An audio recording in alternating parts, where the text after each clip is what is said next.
दोस्तों, आज की कहानी किसी कल्पना का हिस्सा नहीं है। ये एक सच्ची घटना पर आधारित है। मेरे दोस्त के हाथ में एक रिकॉर्डर है। आपको ये ऐसे करने में बहुत मजा आ रहा है।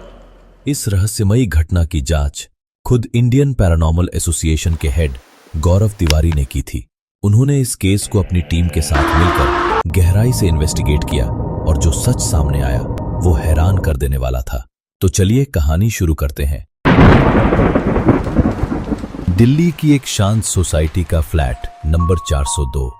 समीर और रिया को यहां रहते हुए 2 साल बीत चुके थे। इन 2 सालों में इस घर का हर कोना उनकी खुशियों का गवाह रहा था।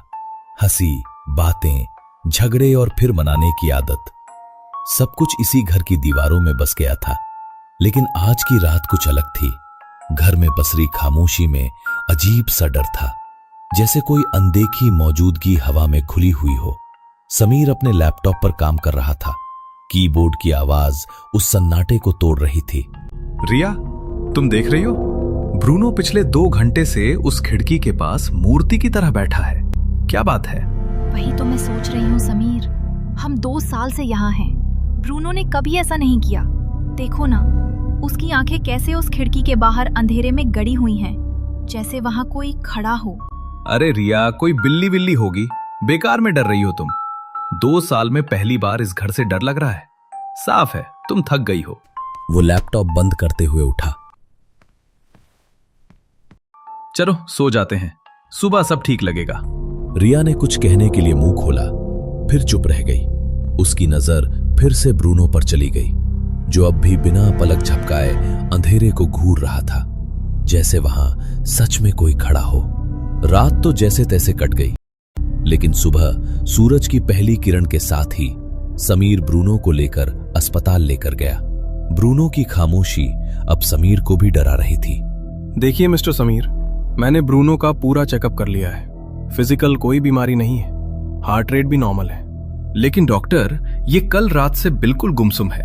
ऐसा तो पहले कभी नहीं हुआ। कभी कभी पालतू जानवरों में अचानक बिहेवियरल इशू आ जाते हैं। थोड़ा वक्त दीजिए, सब ठीक हो जाएगा। डॉक्टर की बातों ने समीर को थोड़ी सी तसल्ली तो दी, लेकिन वो तसल्ली घर पहुंचते ही धुएं की तरह उड़ गई। दरवाजा खुलते ही ब्रूनो ने अपनी पूंछ टांगों के बीच दबा ली और बिना पीछे देखे सीधे बेड के नीचे जा छिपा। उस दोपहर के बाद से फ्लैट नंबर 402 की खामोशी और भी भारी हो गई थी, जैसे हर दीवार किसी अनहोनी का इंतजार कर रही हो।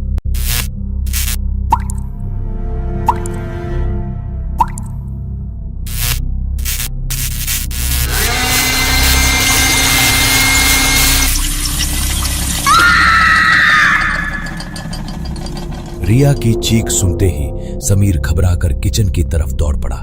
वहां पहुंचते ही उसके पैरों तले जमीन खिसक गई। रिया बेहोश होकर फर्श पर पड़ी थी। उसका चेहरा सफेद पड़ चुका था और सांसें बहुत धीमी चल रही थी। समीर ने बिना एक पल गवाए उसे गोद में उठाया और जल्दी से बेडरूम में ले जाकर बिस्तर पर लिटा दिया। उसने पास रखा पानी का गिलास उठाया और उंगलियों से रिया के चेहरे पर हल्की हल्की बूंदें छिड़कने लगा। कुछ सेकंड बाद रिया की पलकों में हल्की सी हरकत हुई। उसने धीरे धीरे आंखें खोली और समीर को सारी हकीकत बताई। समीर अब सब कुछ समझ चुका था। ब्रूनो का यूं डर जाना कोई बिहेवियरल इशू नहीं था और रिया के साथ जो हुआ वो भी बिल्कुल सामान्य नहीं था। ये सब किसी अनदेखी ताकत का काम था। उसने फोन निकला और किसी को फोन किया। हेलो, क्या मेरी बात गौरव तिवारी जी से हो सकती है? गौरव जी, मेरा नाम समीर है। हमारे घर में कुछ है, प्लीज हमें बचा लीजिए। अगली शाम गौरव तिवारी अपनी टीम के साथ समीर के फ्लैट पर पहुंचे। टीम ने तुरंत काम शुरू कर दिया। हॉल में हाई डेफिनेशन 3D कैमरे लगाए गए, थर्मल सेंसर्स को कोनों में सेट किया गया और डिजिटल ऑडियो रिकॉर्डर्स EVP को सक्रिय किया गया।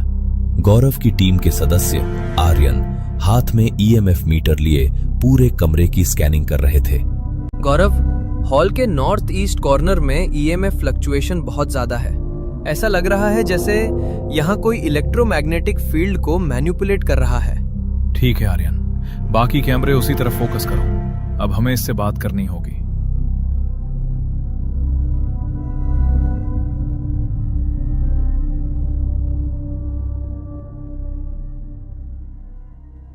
उन्होंने डिवाइस सेट किया और गौरव ने अपना इन्वेस्टिगेशन शुरू किया।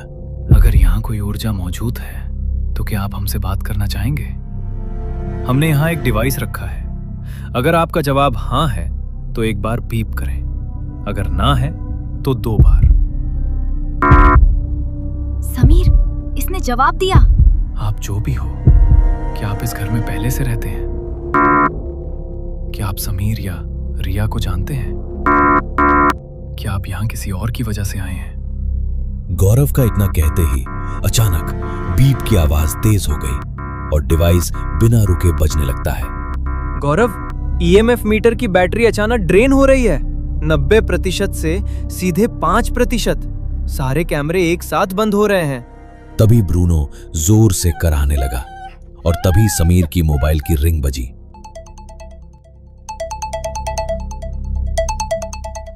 फोन टेबल पर रखा था। जैसे ही उसने फोन उठाया, अरे ये इतना गर्म कैसे है? उसने झट से फोन हाथ से फेंक दिया।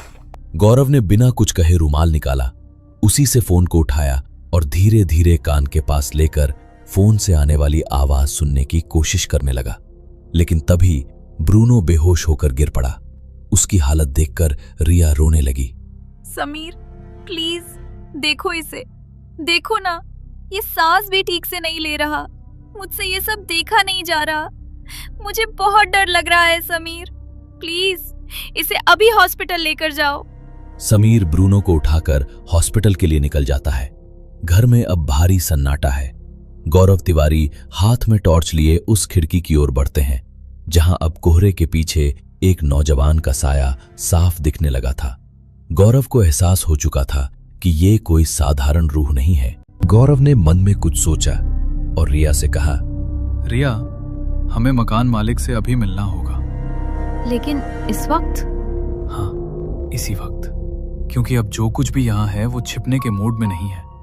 वो खुद सामने आना चाहता है और अगर हमें जिंदा रहना है तो हमें ये जानना ही होगा कि इस घर में पहले आखिर हुआ क्या था। गौरव, रिया और आर्यन तीनों गाड़ी में बैठकर मकान मालिक के घर गए। कौन है भाई इतनी रात को?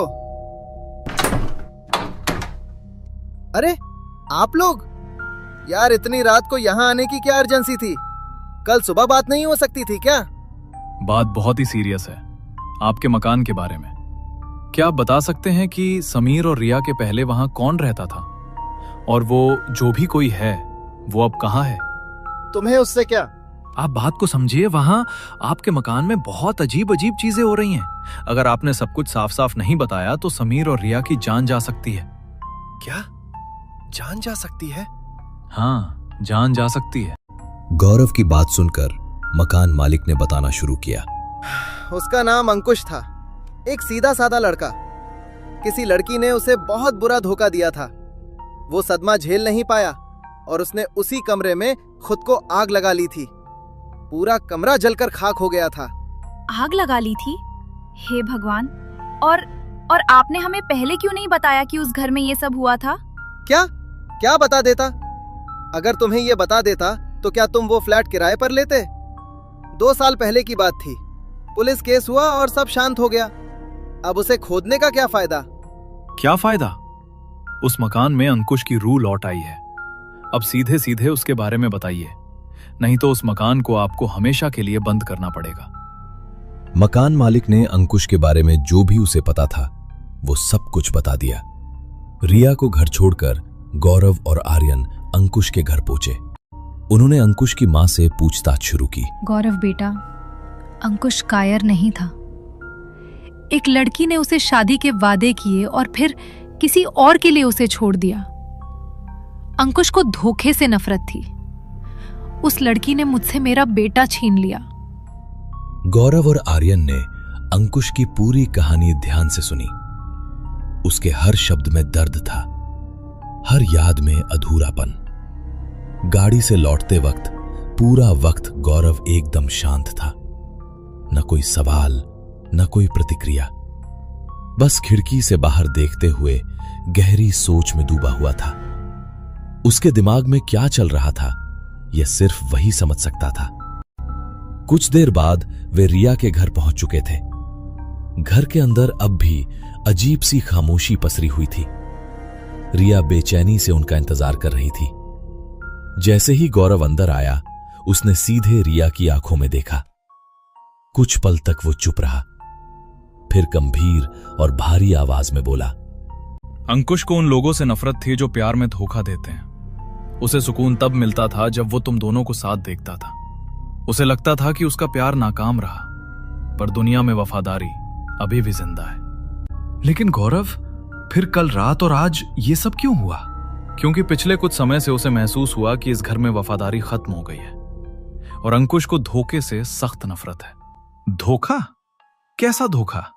मुझे कुछ समझ नहीं आ रहा, तुम ये जो भी बोल रहे हो। गौरव ने रिया की आंखों में देखते हुए पूछा। रिया, सच बताओ, क्या कोई बात है जो तुम समीर से छुपा रही हो? नहीं नहीं। तुम्हें पता है उस दिन फोन इतना गर्म क्यों था और उस पर किसका कॉल आया था? वो मेरी कजिन का था।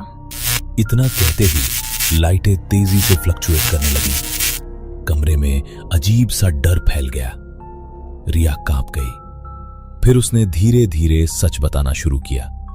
15 दिन पहले समीर बिजनेस मीटिंग के लिए बाहर गया था। आशीष उसका पार्टनर था और रिया का कॉलेज फ्रेंड भी। कॉलेज के समय दोनों एक दूसरे से बहुत प्यार करते थे। शादी के बाद रिया और समीर दिल्ली शिफ्ट हो गए और आशीष से संपर्क टूट गया। लेकिन एक दिन आशीष को पता चला कि समीर की पत्नी रिया ही है।